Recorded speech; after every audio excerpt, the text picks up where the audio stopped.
Lettre à l'église de Pergame. Apocalypse 2, versets 12 à 17. Écrit à l'ange de l'église de Pergame, voici ce que dit celui qui a l'épée aiguë à deux tranchants.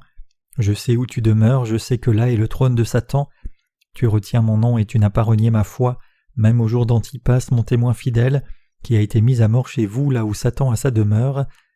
Mais j'ai quelque chose contre toi, c'est que tu as là des gens attachés à la doctrine de Balaam, qui enseignait à Balak à mettre une pierre d'achoppement devant les fils d'Israël, pour qu'ils mangeassent les viandes sacrifiées aux idoles, et qu'ils se livrassent à l'impudicité. De même toi aussi, tu as des gens attachés pareillement à la doctrine des Nicolaïtes.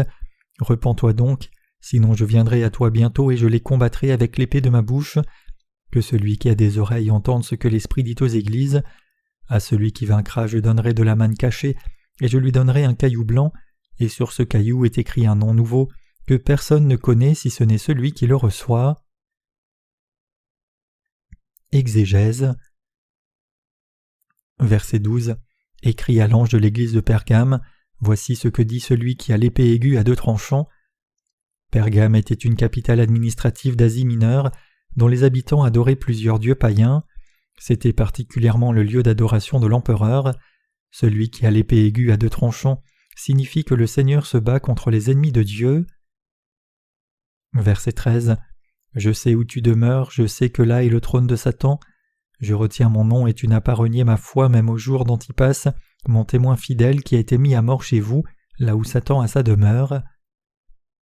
Pergame était une forteresse, un lieu d'adoration de l'empereur, mais c'était aussi l'endroit où un serviteur de Dieu nommé Antipas fut martyrisé pour avoir refusé l'idolâtrie impériale en défendant sa foi dans le Seigneur. Un jour viendra à nouveau où les gens seront contraints d'adorer l'Antéchrist, mais les saints et les serviteurs de Dieu défendront leur foi jusqu'à la fin, de même qu'Antipas a défendu sa foi avec sa propre vie. Pour avoir une foi si hardie, nous devons commencer à mettre notre foi en action dès maintenant, même si nous devons commencer par de petits pas. Quand le temps de la persécution viendra, les saints et les serviteurs de Dieu devront particulièrement compter sur l'Esprit Saint. Ils doivent avoir confiance en Dieu et y embrasser leur martyr dans l'espoir qu'ils puissent rendre gloire au Seigneur et recevoir son nouveau ciel et sa nouvelle terre. Verset 14. Mais j'ai quelque chose contre toi, c'est que tu as là des gens attachés à la doctrine de Balaam, qui enseignait à Balak à mettre une pierre d'achoppement devant les fils d'Israël, pour qu'ils mangeassent des viandes sacrifiées aux idoles et qu'ils se livrassent à l'impudicité. Dieu a réprimandé l'église de Pergame parce que certains de ses membres soutenaient la doctrine de Balaam. Balaam était un faux prophète qui a écarté les Israélites de leur Dieu et les a incités à l'idolâtrie en leur faisant rencontrer des prêtresses païennes qui adoraient des idoles. Le Seigneur a puni ceux qui avaient délaissé leur foi en Dieu. Les cœurs des gens l'avaient délaissé, et à la place ils adoraient de fausses idoles, et l'idolâtrie est le plus grave des péchés devant Dieu. Verset 15. De même toi aussi, tu as des gens attachés pareillement à la doctrine des Nicolaïtes. Dans la Bible, les mots Nicolaïte et Balaam sont synonymes, ils signifient ceux qui prévalent sur les gens. Quand Dieu dit qu'il y a ceux qui sont attachés à la doctrine des Nicolaïtes, c'est une autre manière de dire que l'Église de Dieu doit rejeter ceux qui croient dans la doctrine de Balaam. Ceux qui ont suivi ces doctrines des Nicolaïtes et de Balaam sont ceux qui ont poursuivi les bénéfices matériels et l'idolâtrie. De tels gens doivent être chassés de l'Église de Dieu. Verset 16. Repens-toi donc, sinon je reviendrai à toi bientôt et je les combattrai avec l'épée de ma bouche. Dieu a donc dit à l'Église de Pergame de cesser d'adorer les faux dieux, de poursuivre les bénéfices matériels et de revenir à une foi juste, leur faisant comprendre qu'à moins qu'ils ne se repentent, il se battrait contre eux avec l'épée de sa bouche. C'est en d'autres mots une critique sévère par laquelle Dieu avertit qu'il punirait ceux qui ne se repentent pas de suivre la doctrine de Balaam, même s'ils avaient foi en lui.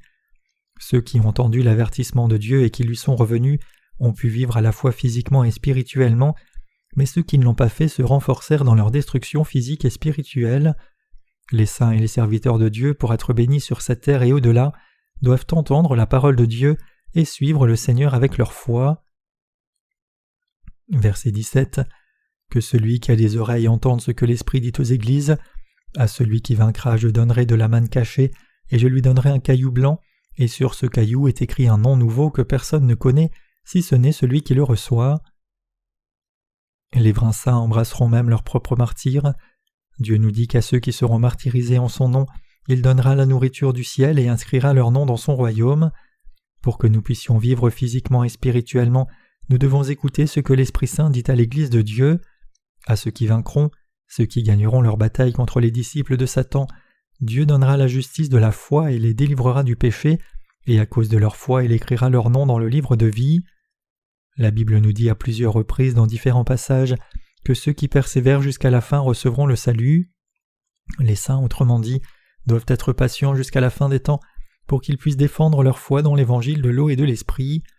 Les noms des personnes nées de nouveau sont écrits dans le livre de vie.